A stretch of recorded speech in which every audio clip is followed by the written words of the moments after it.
আসসালামু আলাইকুম প্রিয় বন্ধুরা, গুরুত্বপূর্ণ কথা। আমাদের প্রিয় নবী হযরত মুহাম্মদ সাল্লাল্লাহু আলাইহি সাল্লাম কাদের সবচেয়ে বেশি ভালোবাসতেন?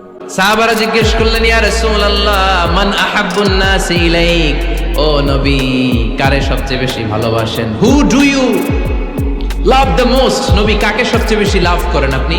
সাহাবারা প্রশ্ন করলেন, ইয়া রাসূলুল্লাহ কাকে লাভ করেন বেশি? আল্লাহর হাবিব সাল্লাল্লাহু আলাইহি ওয়াসাল্লাম বললেন, আয়েশা রে। সুবহানাল্লাহ কইবেন না?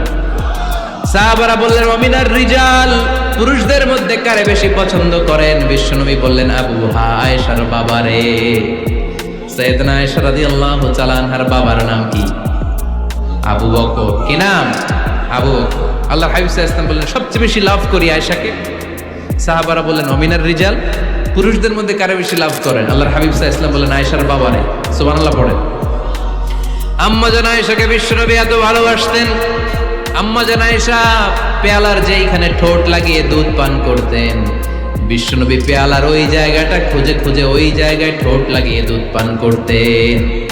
আম্মা জান আয়েশা রাদিয়াল্লাহু তাআলা না গোশত খেয়ে হাড্ডি চষে হাড্ডিটা রেখে দিলে বিশ্বনবী আম্মা জান আয়েশার চষা হাড্ডিটা মুখে নিয়ে আবার চষতে শুরু করে দিতেন। পড়েন সুবহানাল্লাহ। দুইজন একসাথে এক বালতি থেকে পানি নিয়ে গোসল করতেন। পড়েন আল্লাহু আকবার। তাহলে এভাবে ভালোবাসা প্রকাশ করতে পারবেন তো?